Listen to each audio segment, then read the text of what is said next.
Starting అలా court డ్రామాతో start అయిన beautiful love story కాసేపే ఉంటుంది. ఆ తర్వాత మళ్ళీ కోర్టు డ్రామాకి షిఫ్ట్ అయిపోతుంది. చాలా సింపుల్ పాయింట్సే, పెద్ద ఇరగదీసే సాక్ష్యాలు ఏం పెట్టలా. అంటే నాన్నకు ప్రేమతో ఎన్టీఆర్ అంత ఆలోచించే ఉండవు. Nothing like that. Vakeel Saab లాంటి కోర్ట్ పాయింట్స్ కూడా కాదు, సింపుల్, చాలా సింపుల్ అండ్ అంటే అదే ఇంపాక్ట్ఫుల్. మనం సాధారణంగా ఉండేవి. ఇప్పుడు వీడు అలా చేశాడండి, నేను చూశానని ప్రత్యక్ష సాక్షిని ఒకటి తీసుకొస్తాడు.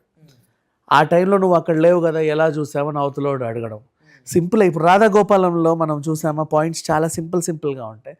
అలాంటి సింపుల్ పాయింట్సే వీళ్ళు వాదించుకుంది కూడా.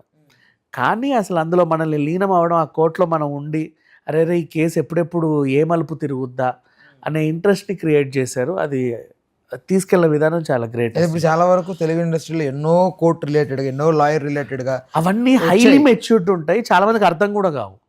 ఇది పెద్ద హై మెచ్యూర్డ్. ఇప్పుడు ఐపీసీ సెక్షన్ 371 అనో సినిమా వచ్చింది, 311 సినిమా వచ్చింది, ఇలా బోల్డ్ ఉన్నాయి కోర్టు డ్రామాస్. అసలు అండ్ మళ్ళీ అదేంటి మన జనగణమన అనుకుంటా, అదేదో కోర్టు డ్రామా.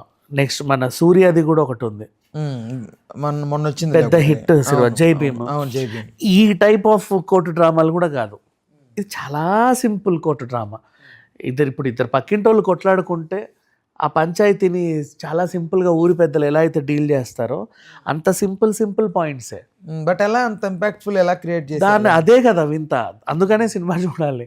చాలా సింపుల్, నువ్వు చూస్తే అనుకుంటావు అరే ఏముంది ఈ కోర్ట్ డ్రామాలో, అంత పెద్ద పాయింట్స్ కూడా లేవు, ఆ క్వశ్చన్స్ కూడా అంత పెద్ద క్వశ్చన్స్ కూడా కావు, డ్రామాటిక్గా లేకుండా ఒరిజినాలిటీ దగ్గరగా ఉందా, చాలా దగ్గరగా డీసెంట్ అండ్ సింపుల్ ఆన్సర్స్ అంతే.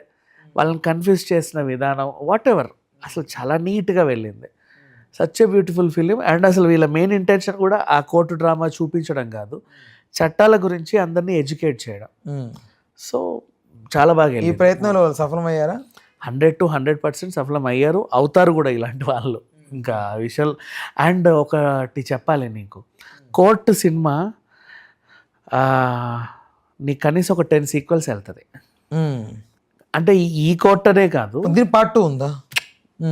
హిట్ లాగా first case, second case, third case లాగా కోర్టు కూడా second case, third case, fourth case వెళ్తాయి.